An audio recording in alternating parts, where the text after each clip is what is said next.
Inner nervous coat of eyeball, that is retina. The retina is the innermost coat of eyeball.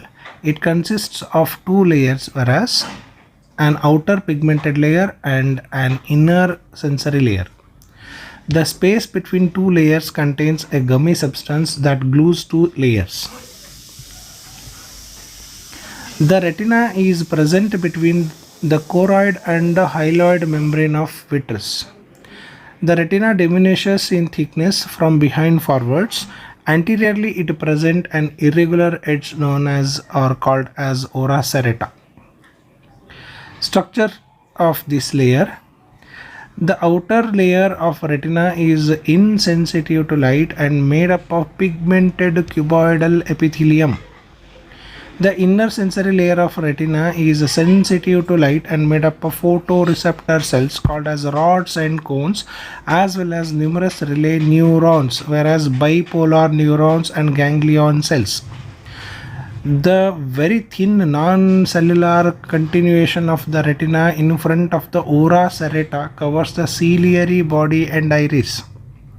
Thus, the photosensitive part of retina lies the inner surface of the eyeball posterior to the ciliary body. Nerve fibers arising from its ganglion cell covers the inner surface and collect in the inferomedial region, where they pierce the outer two coats of eyeball and emerge as optic nerve. Histology. The retina is composed of following 10 layers. 1. Outer pigmented layer. Second, layer of rods and cones, which is known as photoreceptor cells. Third, external limiting membrane. Fourth, outer nuclear layer made up of cell bodies of rods and cones. Fifth, outer plexiform layer. Sixth, inner nuclear layer, cell bodies of bipolar neurons. Seventh, inner plexiform layer. Eighth one, ganglion cell layer. Ninth one, nerve fiber layer. And 10th one is internal limiting membrane. Here there are some points need to be remembered. In third layer is there external limiting membrane. It is made by the tight junctions between the outer expanded ends of retinoglial cells, which are known as Muller cells. Retinoglial cells, which are known as Muller cells, upon which inner segments of rods and cones rests. And in the inner nuclear layer, sixth layer is inner nuclear layer. It contains the cell bodies of horizontal cells in outer zone, amacrine cells in the inner zone, and the bipolar and Muller cells in the intermediate zone. Inner plexiform layer, seventh one is there, the seventh layer. It is occupied by the synapses among the bipolar, amacrine and ganglion cells. Nerve fiber layer is the ninth layer is there, that is known as a stratum opticum.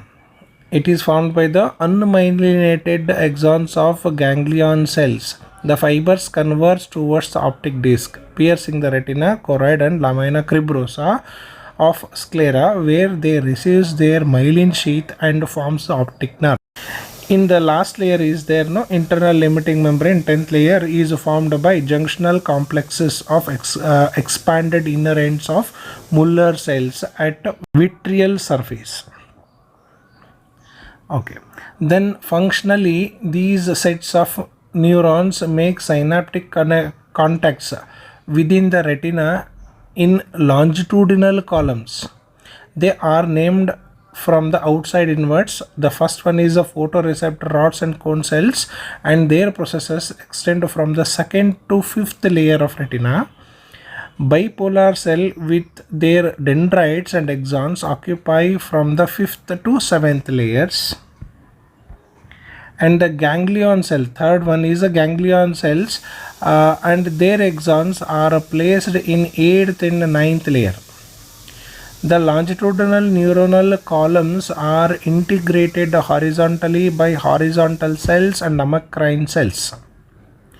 All these neurons are supported by the retinoglial cells, that is Muller cells, that is important, whose outer and inner expanded ends are united by tight junctions to form respective the external and internal limiting membrane.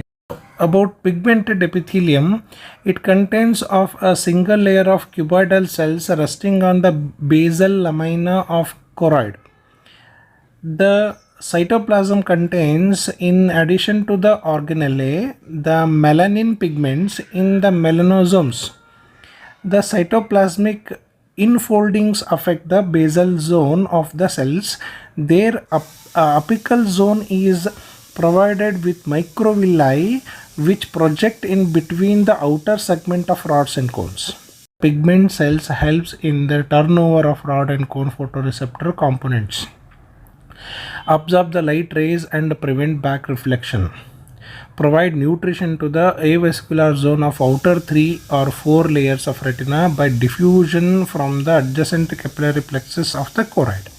These are the functions of this pigmented epithelium.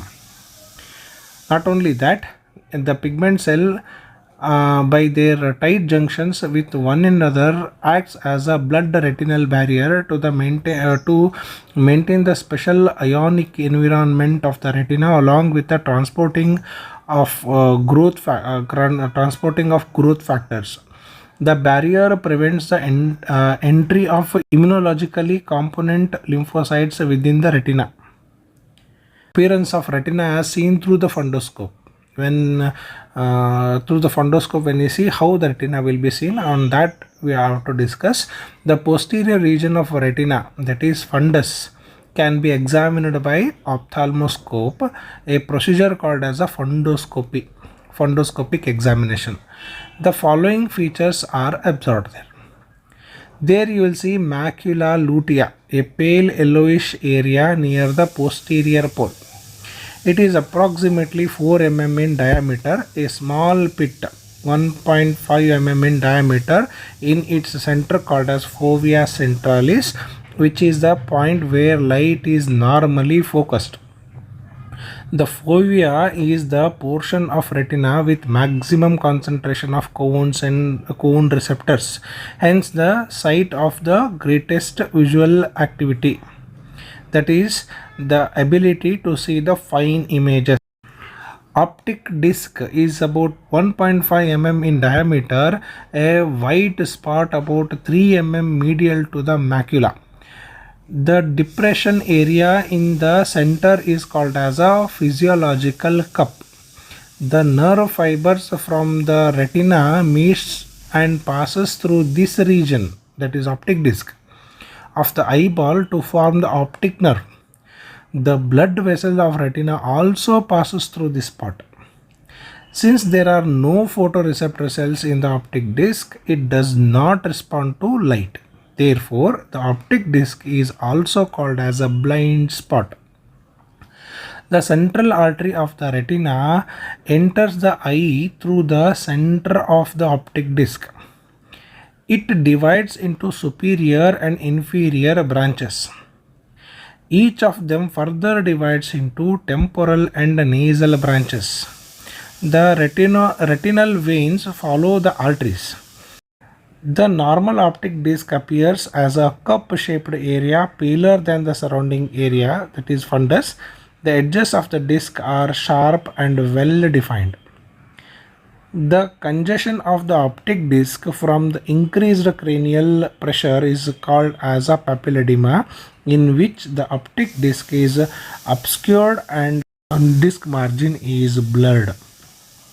The fovea centralis is the thinnest part of the retina and its size is compared to the optic disc. The blood supply to this retina.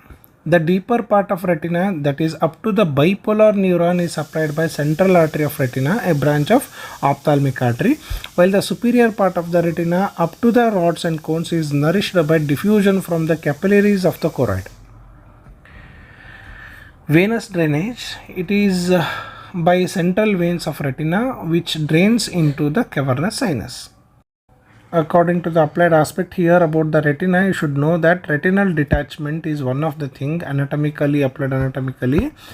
In the retinal detachment, there is a separation of two layers of retina, that is pigment and the neuronal layer. To understand this, why it happens, there is an answer in the development of retina. The retina developed from the hollow outgrowth of the optic vesicle from the diencephalon of primitive brain. The optic vesicle becomes invaginated to form the optic cup consisting of two layers of cells. The outer layer differentiate into the pigmented layer and the inner layer differentiated to form the neural layer. The neural layer forms the remaining layer of the retina with the photoreceptor cells, rods and cones outermost, that is next to pigmented cells. The ganglion cells are innermost. Therefore, light has to pass through them to stimulate the rods and cones. The two layers of the optic cup remain separate during the embryonic period but fuse later during the early fetal period with the potential space between these two. Therefore, in the retinal detachment, the plane of cleavage is between the pigmented cell layer and the neuronal layer.